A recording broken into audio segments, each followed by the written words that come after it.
Mungkin ada pengalaman Ibu yang terkesan ya selama jadi Ketua DPR. Ya, pasti ada ya. Misalnya? Pengalaman saya yang terkesan yang sampai hari ini tidak bisa saya lupakan adalah saat menerima demo di depan kantor ini, lalu kepala saya hampir dikenain batu-batu besar, tapi saya diharuskan kembali untuk menemui mereka dan saya dikawal oleh aparat kepolisian dan Pak Kapolda mendampingi saya di sini sama Pak Danrem, dan alhamdulillah itu pertama kali saya menerima demo dalam jumlah yang sangat besar dan berapa kali itu hari itu.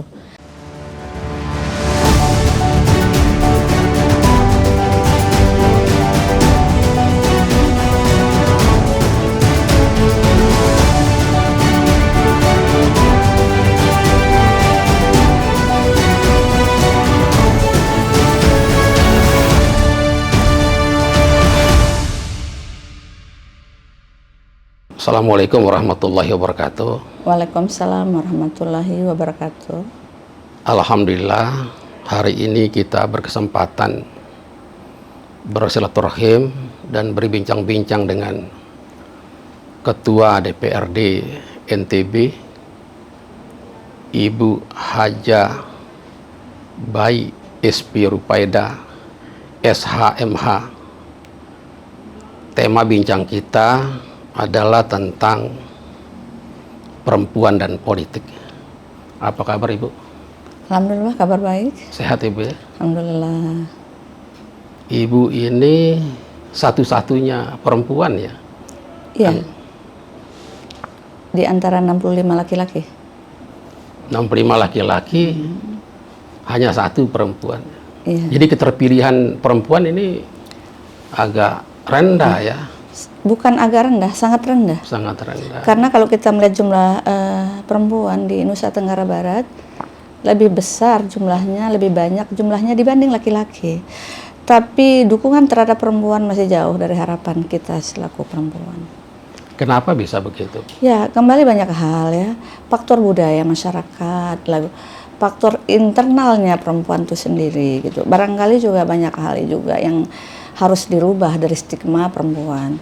Jadi keikutsertaan dia sebagai calon legislatif juga sekedar untuk melengkapi kuota 30%. Yang kedua, ketidaksiapan untuk menyaingi, tanda petik ya, cara laki-laki melakukan kegiatan-kegiatan kampanye.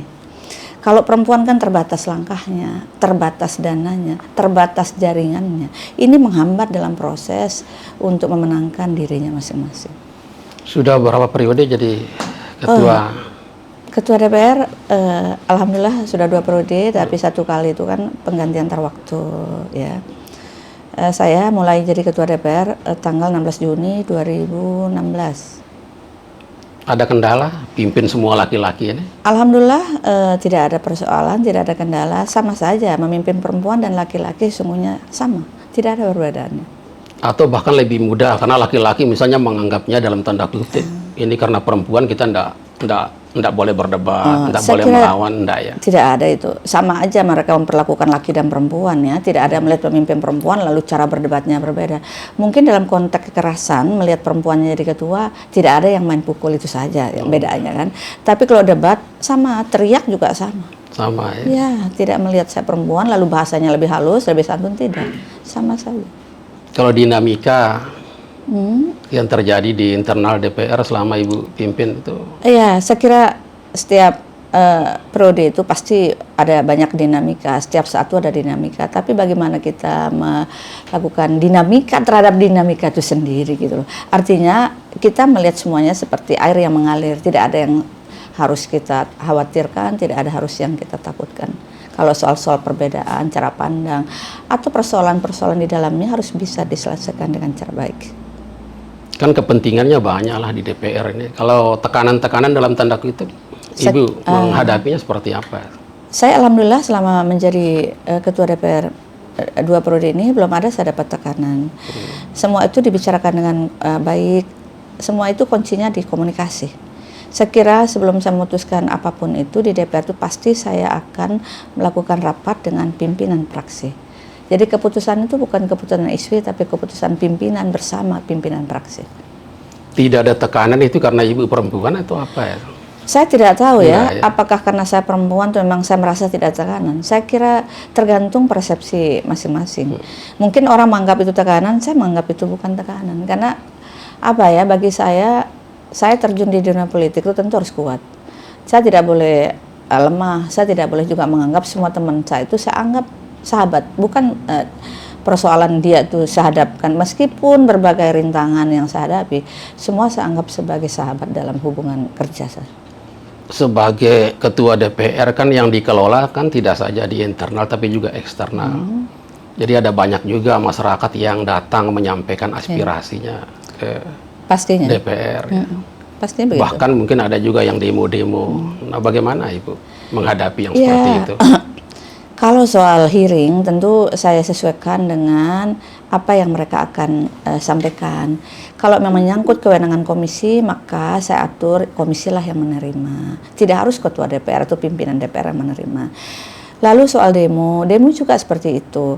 Kalau demonya membutuhkan ketua DPR harus tampil, maka saya harus tampil untuk menerima demo itu. Beberapa kali demo yang skalanya besar, yang memerlukan saya harus menerima mereka, ya saya terima dengan baik. Meskipun kita sadari namanya orang demo tidak ada etika di dalam melaksanakan itu. Teriak-teriak lah, hampir-hampir kepala kita juga dilempar gitu. Tapi saya semua hadapi dengan tenang. Dan saya yakin dikala kita mencoba berkomunikasi, berdiskusi dimanapun tempatnya, insya Allah ruang itu akan pasti ada dan mereka juga akan menerima dengan baik. Mungkin ada pengalaman Ibu yang terkesan ya selama jadi ketua DPR. Ya, pasti ada ya.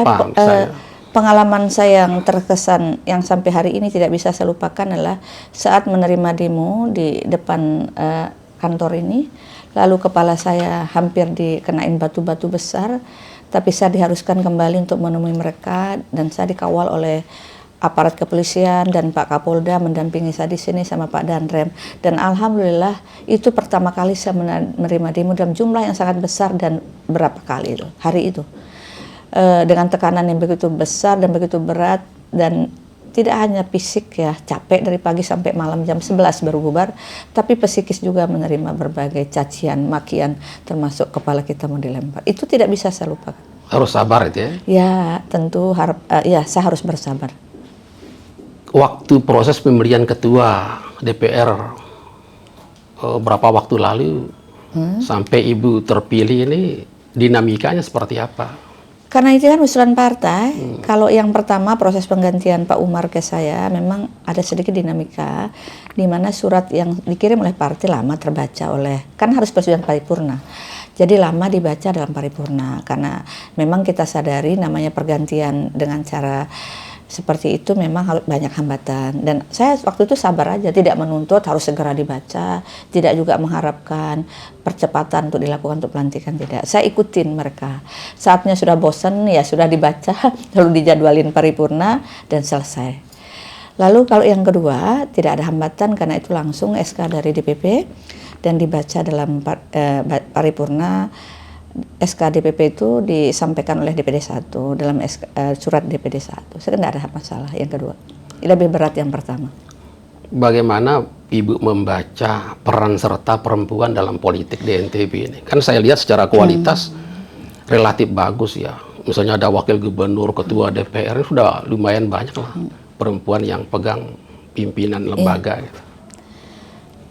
Iya, kalau kita melihat bahwa banyak juga, ada juga bupati perempuan, bupati Kabupaten Bima, ada wakil bupati Sumbawa perempuan, ada wakil bupati Lombok Barat perempuan, ketua DPR kabupaten juga ada yang perempuan. Tapi dalam jumlah besar ya, artinya kita mengharapkan kuota 30%, apakah 15% sulit terjadi. Karena kalau kita lihat di pemerintahan pun berapa banyak sih perempuan yang pegang jabatan? Sedikit sekali. Meskipun perempuan wakil gubernur tidak menjadi satu menjadi satu pintu untuk memperbanyak perempuan dalam jabatan-jabatan penting di tingkat provinsi. Termasuk juga bupati perempuan tidak menjamin banyak perempuan dijadikan kepala dinas, tidak seperti itu. Karena banyak hambatan. Mungkin faktornya adalah yang dicari untuk jabatan itu kurang di perempuan itu. Sama di dunia politik.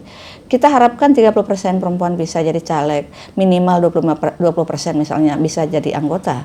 Tapi kan sulit diharapkan, karena tadi saya bilang faktor internal dan eksternal terjadi.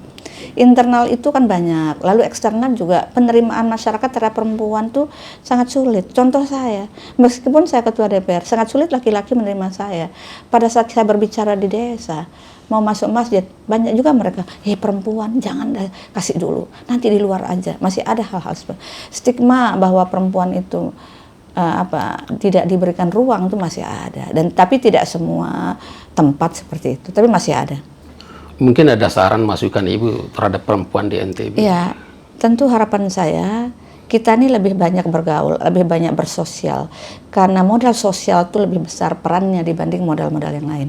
Karena itu jangan bergerak pada saat pemilu saja, tapi jauh-jauh hari mari kita lakukan kegiatan-kegiatan yang menyebabkan orang banyak mengenal kita. Karena kalau politik tidak dikenal, tidak mungkin kita dipilih. Wagub ini kan dipilih karena dia memang dalam latar belakang yang sangat berbeda dengan perempuan lain. Beliau perempuan yang tidak biasa, perempuan yang luar biasa gitu. Karena faktor keluarga, faktor keturunan, dan seterusnya. Jadi tidak semua perempuan memiliki hal yang sama. Seperti itu. Kenapa Ibu memilih jalan pengabdian di politik? Apa memang cita-cita dari kecil menjadi politisi misalnya? Tidak, saya dari kecil cita-cita saya sebagai pegawai negeri. Tidak pernah saya. Saya ingat betul almarhum ayah saya di kala saya tamat SMA mengusulkan saya untuk jadi caleg P3 waktu itu, masih kecil. Saya bilang, ngapain saya jadi caleg-caleg, saya bilang. Saya sudahlah saya jadi pegawai negeri. Begitu saya lulus Fakultas Hukum tahun 86, saya tuh menjadi pegawai honorer di kantor camat di Lombok Timur. Dan saya bahagia di situ. Jadi pegawai, duduk ya, belum ada pengangkatan pegawai, tapi saya ditaruh di pegawai honorer. Nah itu saya senang. Tiba-tiba orang tua saya meminta saya mendaftar jadi dosen di Fakultas Hukum Unrad. Saya bilang, saya tidak mau jadi dosen, saya mau jadi pegawai negeri. Bapak ibu saya bilang, kamu teruskan pengabdian orang tuamu. Saya dulu latar belakang saya guru, saya ingin lihat kamu jadi seorang guru yang baik. Akhirnya saya mendaftarlah di UNRAM dengan berat hati. Saya daftar, saya lulus, jadi dosen saya. Pada saat saya jadi dosen. Jadi pegawai negeri ya? Pegawai negeri, dosen. Jadi saat saya jadi dosen itu tahun 88, 1 Maret SK saya keluar. Prof. Asikin lah yang membawa saya ke dunia politik di Golkar. Pertama kali beliau mengenalkan saya di Golkar, ini dosen baru, ayo libatkan di kegiatan partai. Dimasukkanlah saya di AMPI, habis di AMPI dimasukin di pengurus partai. Dan saya pada saat itu ASN itu boleh menjadi pengurus partai ya? Partai. Dan saya aktif di situ bersama dengan perempuan-perempuan yang lain. Akhirnya Ibu memilih menjadi politisi, berhenti jadi ASN. Berhenti, karena itu ada ketentuan. Apa pertimbangannya itu? Jadi begini, pada saat jadi anggota MPR di Jakarta tahun 2004, saya sering berada di Jakarta karena saat itu saya dijadikan anggota Badan Pekerja. Tentu harus dengan izin rektor. Saya sering tidak ada di tempat, tetapi setiap Jumat, Sabtu, Senin saya wajib mengajar. Saya mengajar Jumat, Sabtu, dan Senin. Senin setelah mengajar saya pulang ke Jakarta. Kegiatan terus saya lakoni. Ada usulan dari partai, kamu jadi DPR aja yuk. Tiba-tiba ada ketentuan, tidak boleh PNS masuk di dunia politik. Harus ada pilihan. Saya menghadap ke rektor. Pak Rektor, saya izin mau jadi caleg di DPR RI. Rektor bilang, oh iya bagus, tapi kamu harus milih hari ini. Kamu pilih politik atau pilih jadi dosen? Boleh nggak saya pilih seminggu lagi? Ya gitu. Rektor bilang, Pak Mansur Masum, Profesor Mansur Masum, nggak bisa, kamu pilih hari ini, nggak bisa kamu pikir-pikir seminggu. Kamu udah dewasa, udah bisa menentukan hari ini. Baik kalau gitu sekarang saya milih saya ikut di dunia politik, saya keluar dari dosen. Itulah latar belakang saya keluar dari dosen. Tapi dengan, ada satu bahasa yang saya ingat betul saat itu. Karena saya minta waktu seminggu untuk berpikir, memberitahu orang tua saya kan. Tapi dia tidak memberikan saya waktu untuk berpikir, harus saya jawab saat itu juga. Disaksikan oleh Profesor Asikin. Baik Prof, kalau gitu saya tidak dikasih izin untuk berpikir 1 minggu. Saya yakin, jangankan saya seorang manusia yang punya gelar master, saya bilang, ayam pun bisa memberi makan anaknya. Saya keluar, bismillah, saya langsung pamitan keluar dari situ. Dan setelah itu saya bilang sama diri saya harus sukses di dunia politik. Karena satu pilihan saya ambil cukup berat tanpa izin orang tua saya. Nah di politik pernah gagal nggak Bu? Sering lah. Dalam politik tidak ada yang pernah orang mulus terus. Berapa kali gagal? Saya 2 kali gagal jadi DPR RI. Dan itu bukan persoalan, itu karena di sistem itu kan sistem nomor urut zaman dulu. siapa mau lihat perempuan, lalu masih muda, mau kasih nomor bagus, pastilah kita ditaruh nomor bawah-bawah. Bagaimana perasaan Ibu waktu itu ketika gagal? Saya alhamdulillah tidak punya perasaan lain-lain ya. Saya hanya bilang suatu saat pasti saya sukses. Jadi tetap optimis ya pada saat Tetap itu? optimis, dan saya tidak pernah punya pikiran lain. Saya insya Allah pasti sukses. Karena jalan yang saya ambil itu cukup berat. Nah, Ibu ini kan menjadi ketua DPR pasti sibuk. Nah, bagaimana Ibu membagi waktu dengan keluarga? Ya, alhamdulillah selama ini di sela-sela kesibukan pastinya saya urus keluarga, dan tidak, waktu kita kan tidak harus 24 jam urus politik kan. Memang kelihatannya sibuk, tapi kita insya Allah pasti bisa mengatur ritme dalam kehidupan keluarga. Terima kasih Ibu Isfi atas waktu dan kesempatannya berbincang-bincang dengan kami pada hari ini. Lebih kurangnya mohon maaf. Wassalamualaikum warahmatullahi wabarakatuh. Waalaikumsalam warahmatullahi wabarakatuh.